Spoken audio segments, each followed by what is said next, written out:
Okay, you guys, so we are on to 2 different steps of the writing process. Okay, so 3 and 4 we're going to talk about kind of together. I always think of it this way because people get revising and editing confused. I always think of it like this. 3 is not E. 3 is not E. So think about it in that way, and that might help you. But step 3 is revision. Okay, so we're going to revising. When you revise your paper, okay, I think about it with ours, because like I said, people get these 2 steps confused, but it's very important that we know the difference because you have to do both in order to be a proficient writer. So step 3 is revising. When you revise, I always think of revise equals reword, reorganize, rearrange. So you go through and you might read a little bit and then you're like, oh my gosh, that does not make any sense to me. Okay, so change it. You're going to rearrange the wording or you're going to reword it. Okay, so you're going to cut and add things. So if I'm reading it, and my big suggestion is always to like read it out loud. You want to read it out loud so that way you can hear it, because if you read your own paper, I've done this a million times, okay? If you read your own paper silently to yourself, you're going to fix the errors in your brain, okay? You're not going to fix them like on writing, you're going to fix them up here, okay? So make sure when you do it, you read out loud to yourself. Go to a quiet place, somewhere where you can be quarantined, away from people, which is what we're supposed to be doing right now anyways, and then read it out loud to yourself. That way it kind of can help you, determine like what you need to do, okay?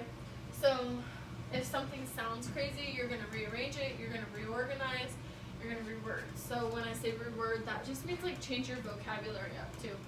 With this, you have to think about the audience that you're preaching to. For instance, like if you're writing to your teacher, you want to be like sophisticated and like you got to know your vocab words. So don't be using big words that you don't understand, but you want to be have intelligent words thrown in there. Okay, so instead of using the word smart, you could use the word intelligent or knowledgeable or something like that.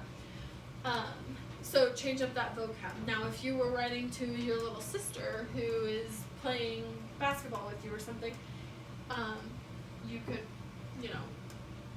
make it less complex vocab, but make sure your vocabulary reaches the audience that you're trying to talk to.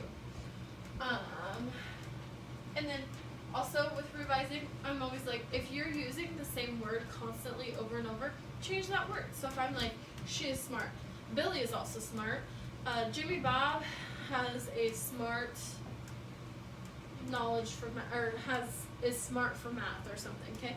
Change the word smart, okay? If you're using smart too many times, it's gonna get kind of repetitive, and then that makes your reader bored. So our main focus when writing is to make sure your reader is engaged and focused and not bored, okay? That's not where we want to be. Rearrange things. So if you're reading it and you're like, oh crap, that does not go there. That should go in paragraph number 1.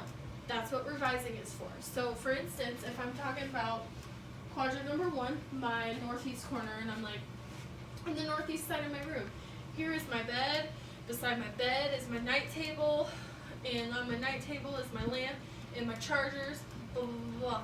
And then on the opposite side of the room is my basketball laying on the floor.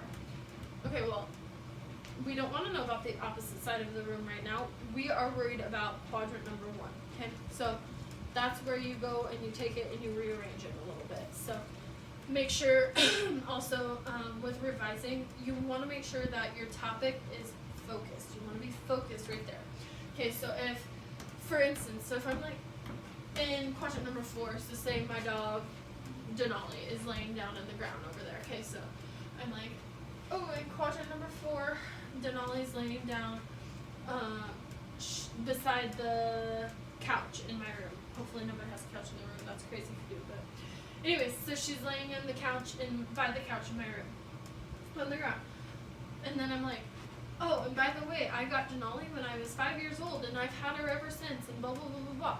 Okay, that is off topic, okay? We want to focus on keeping that narrowed topic strictly on our quadrants and what we're talking about here. Okay, so if you go through and add that about your dog Denali or your cat or whatever kind of animal you have, that's kind of getting our topic off focus. It's not kind of getting our topic off focus, it is getting our topic off focus.